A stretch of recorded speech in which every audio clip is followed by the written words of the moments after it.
मित्रों, एक घोड़े ने बताया कि रात में औरत की यह एक चीज जरूर लेना चाहिए, और घोड़े ने यह भी बताया कि स्त्री कितना भी मना करे, आप दो चीज उनकी जरूर दबा देना। वे कौन सी चीजें हैं, आइए इस कहानी के माध्यम से समझते हैं। मित्रों, किसी नगर में एक राजा रहता था। राजा तो बड़ा बुद्धिमान था, बहादुर था, प्रजापालक था, नीतिवाद था और धर्म क्रम में रुचि रखने वाला था। राजा और रानी में बड़ा प्रेम था, सब कुछ तो था, पर कोई संतान नहीं थी।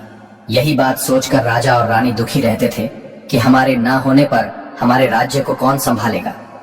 एक दिन राजा के दरबार में कहीं से एक सन्यासी आ गया, तो एक दासी आकर रानी के लिए यह खबर देती है कि हमारे यहाँ एक सन्यासी पधारे हैं, उनकी सेवा करके कुछ धर्म कमा लिया जाए। तब रानी उदास होती हुई बोली, दासी, हम तो दान धर्म करते करते थक चुके हैं। आज ये मेरा अंतिम दान और धर्म होगा। आज के बाद मैं कभी दान धर्म नहीं करूंगी। इतना कहकर रानी एक टोकरी में अनाज लेकर सन्यासी के पास जाती है, और वो अनाज सन्यासी की झोली में डालने के लिए जैसे ही आगे बढ़ती है तो रानी का दुख वो सन्यासी समझ जाता है। सन्यासी पूछता है, हे रानी, तुम्हें क्या दुख है? तुम्हें देखने से पता चलता है कि तुम किसी बात को लेकर बहुत दुखी हो। तब आंखों में आंसू भरकर रानी सोनवती अपना दुख बताती है। हे महात्मा जी, मेरे पास सब कुछ है, पर एक संतान नहीं है। मैंने लाखों यत्न कर लिए, पर संतान का सुख प्राप्त नहीं हो पा रहा है। सन्यासी बोले, हे रानी, तुम चिंता मत करो, मैं तुम्हें पुत्र होने का वरदान दे रहा हूं।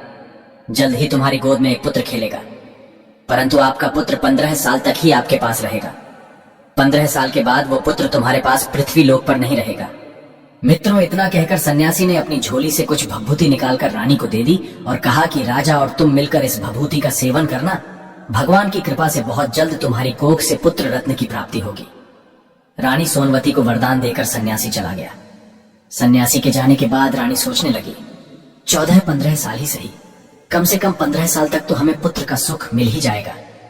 कम से कम समाज के लोग मुझे बांझ तो नहीं कहेंगे, मेरे पति को निर्वंशिया तो नहीं कहेंगे। रानी सोचने लगी कि 15 साल तक मैं अपने पुत्र को खूब लाड प्यार करूंगी, उसे हर प्रकार से खुश रखूंगी।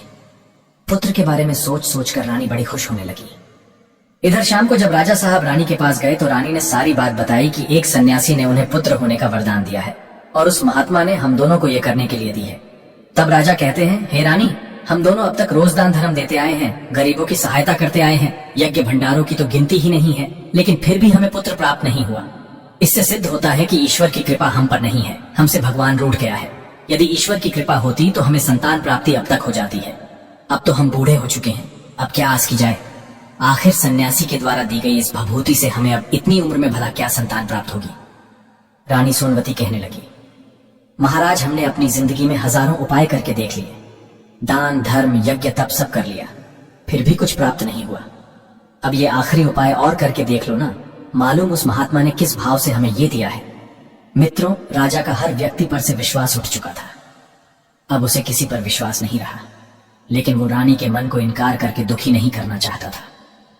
यही सोचकर राजा भभूति का सेवन करने के लिए राजी हो गया। फिर दोनों ने भगवान का नाम लेकर उस भभूति को खा लिया। मित्रों, कुछ दिनों के बाद उस भभूति ने अपना प्रभाव दिखाया। रानी गर्भ धारण कर लेती है। ये खबर जब राजा ने सुनी तो राजा की भी खुशी का ठिकाना नहीं रहा। कुछ दिनों बाद रानी एक पुत्र को जन्म देती है। पुत्र की खुशी में राजा ने अपने महलों में उत्सव मनाया, पंडितों को बुलवाकर बालक का नामकरण करवाया।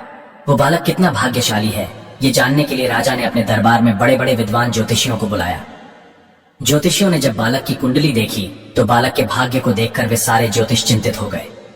राजा ने पूछा, हे ज्योतिषी ब्राह्मणों, आप लोग क्या सोचकर चिंतित हो? तब ज्योतिषियों ने बताया, महाराज, आपका पुत्र आपके पास सिर्फ 15 वर्ष तक ही रहेगा। यही बात उस महात्मा ने भी बताई थी।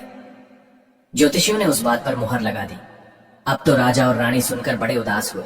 फिर भगवान की इच्छा समझकर उस बालक का पालन पोषण करने लगे। वे दोनों सोचते थे कि संतानहीन होने से तो अच्छा है कि 15 साल के लिए संतान का सुख मिल जाए। उन्होंने बालक को पालने पोसने में, लाड प्यार देने में कोई कमी नहीं छोड़ी। राज परिवार में पलकर वो बालक बड़ा होने लगा। धीरे धीरे वो बालक 5 साल का हो जाता है। तब राजा साहब एक विद्वान आचार्य से उस बालक की शिक्षा कराते हैं, उसे वेद शास्त्रों का अध्ययन कराते हैं, अनेकों विद्याओं का उसे अभ्यास कराते हैं। धीरे धीरे राजकुमार शास्त्र में ध्यान में निपुण हो गया। धीरे धीरे करके राजकुमार 12 वर्ष की आयु में पहुंच जाता है।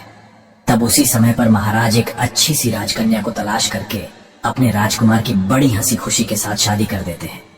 इधर राजकुमार की अवस्था 14 साल की हो जाती है। तब एक दिन राजकुमार अपने पिता से बोला, पिताजी, मैं अपने पूरे राज्य में घूमकर देखना चाहता हूँ, अपने राज्य का भ्रमण करना चाहता हूँ। अब तक मैं अपने राजमहल से निकलकर कहीं बाहर नहीं गया हूँ। पुत्र की बात सुनकर राजा चिंतित हो जाता है, क्योंकि इधर राजकुमार का 14वां साल जो था वो शुरू हो चुका था। अब बड़ी अनहोनी होने का जो डर था वो नजदीक आ चुका था। राजा ने ये सब बातें अपने पुत्र के लिए नहीं बताई थी।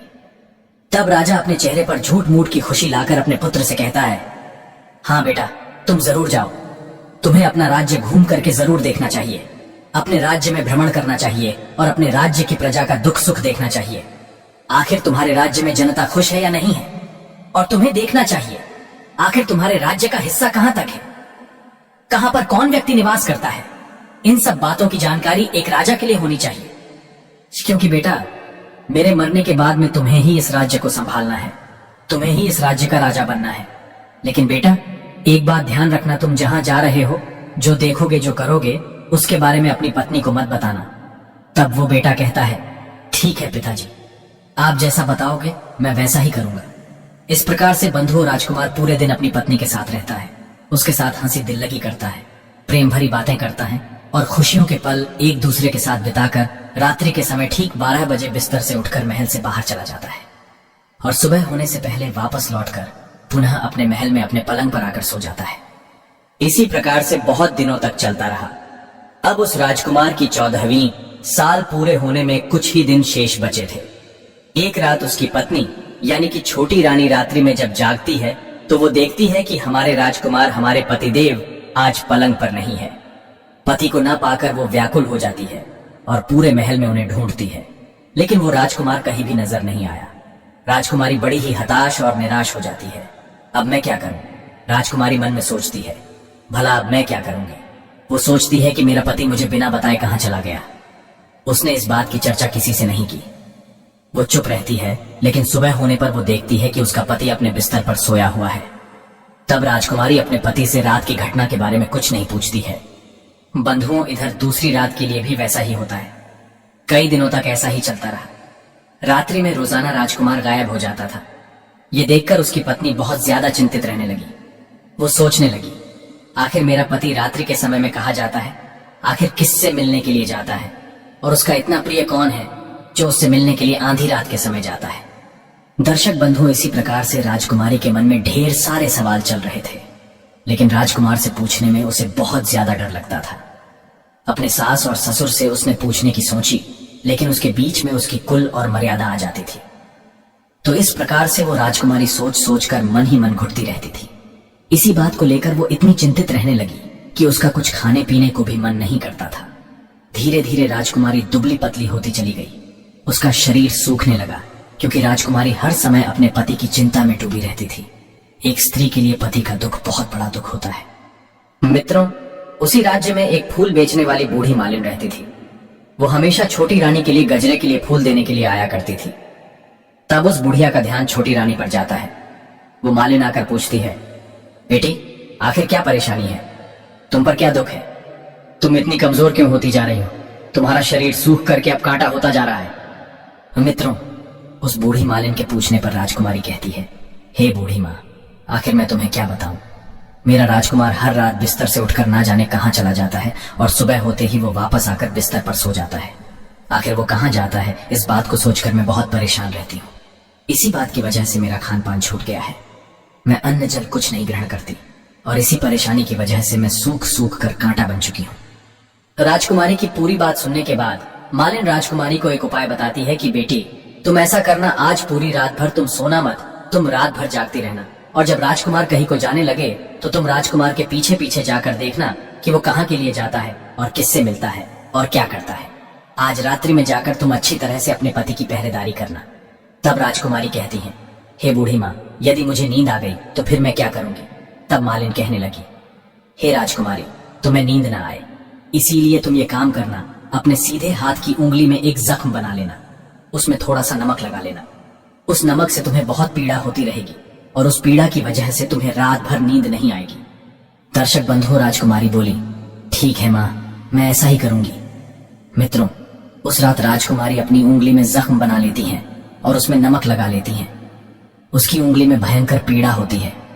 पीड़ा की वजह से उसे रात भर नींद नहीं आती, लेकिन सुबह के समय जब पीड़ा शांत हो जाती है तो राजकुमारी फिर सो जाती है। दूसरे दिन फिर वो मालिन फूल लेकर राजकुमारी के महल में पहुंचती है और जाकर के पूछती है, बेटी क्या तुम अपने पति के लिए देख पाई? आखिर तुम्हारा पति कहाँ जाता है? तो राजकुमारी जवाब देती है, नहीं बूढ़ी माँ, मैं पीड़ा की वजह से आधी रात तक तो जागती रही। पीड़ा शांत होने पर मैं सो गई। मुझे नहीं पता कि मेरा पति कहाँ चला गया। तब बूढ़ी माँ कहती है, बेटी कोई बात नहीं, आज तुम अपनी उंगली पर पहले से थोड़ा जख्म ज्यादा बना लेना और ज्यादा से ज्यादा नमक लगाना दर्शक बंद हो। दूसरे दिन उसी तरह से राजकुमारी रात में जागने का प्रयास करती है। दूसरी रात भी वो अपने पति को ठीक से नहीं देख पाई। उसने अपने पति को दरवाजे तक तो जाते हुए देखा। उसके बाद उसकी आंखें बंद हो गई। वो अपने पति के पीछे नहीं जा सकी। अगले दिन वो मालिन के आगे रोने लगी, कहने लगी, हे माँ, आज मैं अपने पति की चौकसी करने में फिर नाकाम रही। तब मालिन उसे धीरज बंधाती है कि बेटी तू दुखी मत हो, भगवान तेरी मदद अवश्य करेंगे। तुम आज रात्रि के लिए अपने हाथ में जख्म और बड़ा बना लेना।